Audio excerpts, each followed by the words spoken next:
Hey there, everyone. I'm Alex. I've been playing Magic the Gathering for the past 20 to 25-ish years. I started out playing casually with my best friend in his bedroom, building decks out of massive boxes of cards that he had.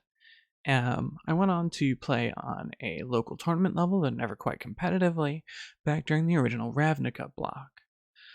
I since learned that my preferred way of playing is a format called Commander, because it attracts more casual players, more interested in sort of their commander's unique narrative and story and so on. I think it's a lot of fun to play with these more casual players just because they're more interested in having fun. That being said, I like to play a deck format known as Group Hug or Politics, which means I like to give my opponents lots of resources, lots of card draws, mana drops, the ability to pull things back from their graveyard, additional creatures, and all of that stuff. That being said, I want to take a look at a handful of cards, and I need to give an upfront formatting warning because this is going to be a mess. So this is the Oath Cycle. The Oath Cycle is from Exodus, I want to say, and they're all fairly unique cards that are sort of based on what I'm going to call catch-up mechanics. That means that the cards are focusing a lot on trying to help a player catch up when they're behind. All of them are fairly similar. Most of them, except for this little bastard right here, cost one of their own color and one, with Oath of Scholars costing 1 blue and 3. And I want to go over them. Yeah. So, starting with there. Oath of Lieges. Oath of Lieges is 1 white and 1 for an enchantment. During each player's upkeep, if that player controls fewer cards than target opponent, the player may search his or her library for a basic land and put that land into play. That player shuffles his or her library afterwards. Now, one of the important things to note about the Oath cards is that the player whose turn it is the one who's activating the ability, thus they get to select the target. So let's say player 1 has 5 lands, player 2 has 6 lands, player 3 has 10 lands, player 4 has like 3 lands. Everybody's just going to pick the player with 10 lands because that's what's going to let them draw their search out a land, not draw cards. Don't worry, I'm fine. I think Oath of Lieges is possibly I'm not going to say it's the best. It's not the strongest of the oaths. We are going to get to that one. But it is, I think, the most sort of balanced. This is the one that I personally would never mind having on the field. It gives the player who you're trying to give gifts to adequate gifts. It gives you a fairly distinct advantage if you've fallen behind on land drops. Just overall, Oath of Lieges, I think it's also the most popular or the second most popular of the oaths, which it's no real surprise. The next one we're going to look at is right here, the bastard, the one that has to be different, and that is Oath of Scholars. Oath of Scholars is 1 blue and 3 for an enchantment. During each player's upkeep, if that player has fewer cards in hand than target opponent, so again, they get to pick the player with the most cards, they get to discard their hand and draw 3 cards. This card doesn't see a whole lot of play. As far as I'm aware, I don't think I've seen it on any of the deck lists on EDH Rec, but it is a cool and interesting card in my mind because I personally like the idea that, like, okay, I've gotten like mana screwed or whatever. I'm just going to pitch this hand even if it's full of value because I can't really do anything with value if I don't have the mana for it. And I'm just going to draw the top 3. If you're playing against a group hug deck, discarding and going to 3 isn't really that bad. This happens during your upkeep, so technically you will go to 4 cards instead of just 3. 3 for your upkeep, and then it is, untap, upkeep, draw, so you'll draw your 1 card for the turn, assuming the group hug player isn't throwing out all sorts of additional draw value cards. This could easily be a new hand every turn, and it is optional. Who has the most cards in hand is going to change a lot from turn to turn, so this could be all 4 players every upkeep wheeling if they absolutely need or want to. You know what? We're gonna actually go to the other side here. There. To talk about the worst oath next. And that is because it is the worst oath. Oath of Mages. 1 red and 1 for an enchantment. During each player's upkeep, if that player has less life than target opponent, he or she may deal 1 damage to that opponent. This is just, it's so bad. Like, it is the worst. So, Oath of Lieges kind of scales, even though it's a basic land card. Basic lands are part of the vital resources of the game. Oath of Scholars kind of scales. You know, it's card draw. Card draw is always unique. Every card you draw is a unique asset. Oath of Druids and Oath of Ghouls both sort of, at least a little bit, scale. We'll get to that. Oath of Mages scales in no way whatsoever. There is no difference on turn 1 or turn 100 if you're dealing 1 damage. If a person has... if a person's at 1 life, sure.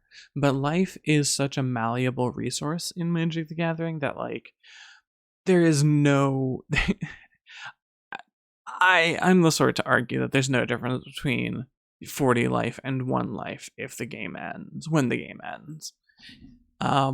Life is a resource, it's there to be spent, and losing 1 life, especially like this person spent 2 mana, they've wasted a card draw, they've wasted a deck slot, like, there's so much going against Oath of Mages. It's awful. We're gonna go to the you know what? We're gonna actually go right back into the corner. There. For Oath of Druids, perhaps the strongest of the Oath cycle.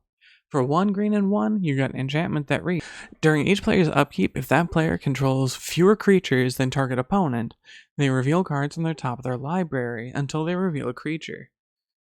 They then put that creature onto the battlefield, and you put the rest of the cards in their graveyard. This is nuts.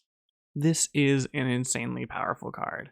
This allows a player to sort of mill themselves out a bit. Sure, they're never going to mill out a creature, but they are going to get, well, first off, they're going to get a free creature. If it's a Llanowar Elf, it's not that bad, but this could hit like Terastodon and absolutely change the face of the field.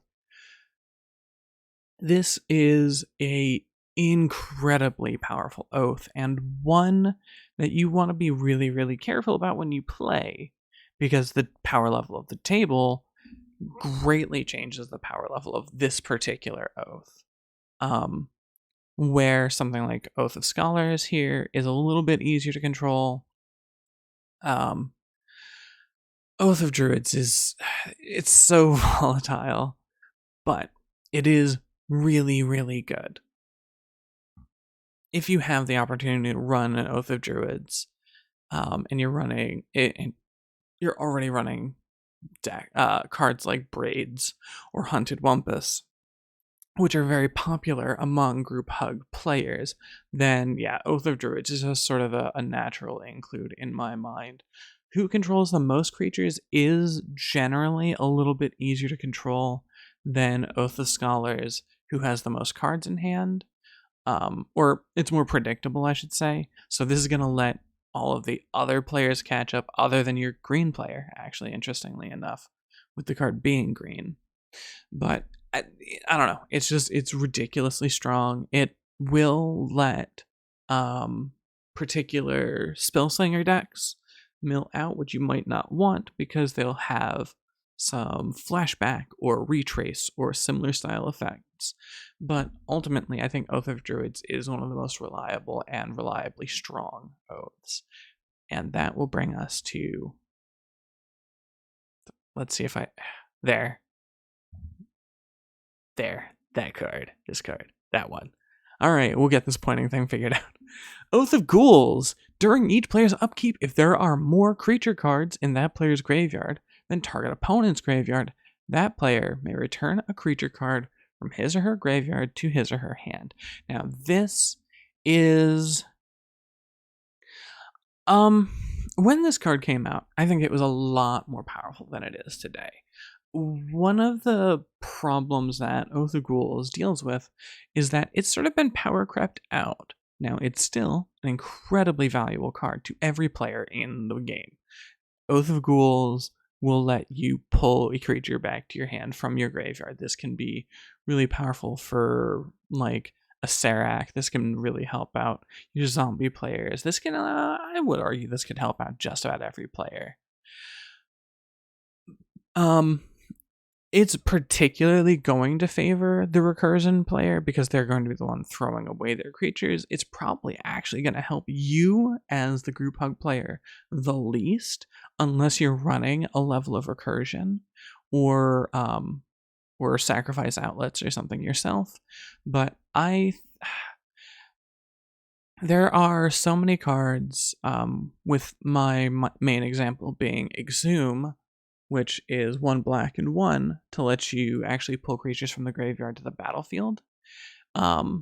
It's a one-time effect, but there are so many effects that let you pull creatures straight to the battlefield that Oath of Ghouls feels a bit outdated in its sensibilities. Now, for 2 mana, it's still super good. It's one of those rare group hug cards in black, and it is a uniquely black effect. So I think it is still fairly strong. So what I would say are like the strongest of the Oath cycle. Oath of Druids is just it's the strongest. It's not just the strongest; it's the best out of them.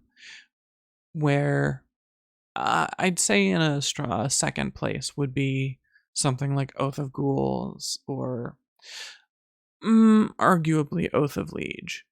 Oath of Lieges lets everybody, it lets your red players and your white players catch up on land drops.